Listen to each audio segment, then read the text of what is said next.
When did you learn beanball etiquette? When? Yeah.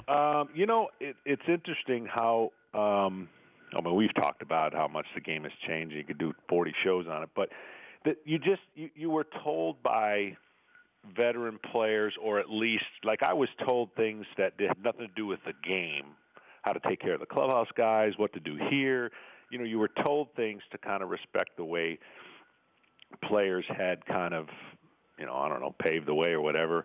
And then you would have some veteran guys on your team that, especially a veteran pitcher, if you had any questions, well, this is how you do this or this is how you do that. And, the number one thing for me has always been never near a guy's shoulder or heads.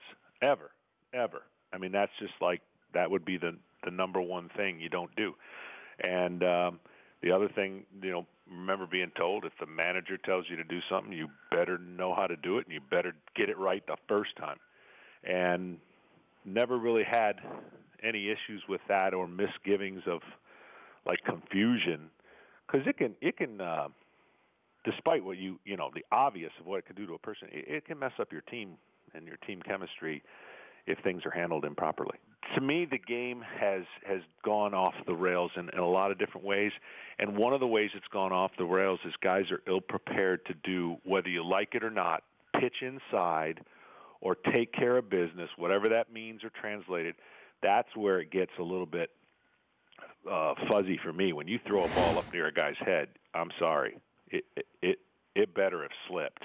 And you know the difference between when a pitch slipping a curveball versus, trying to hurt somebody or at least not know how to do it correctly. But do you respect Harper for charging the mound? Was that the right thing to do?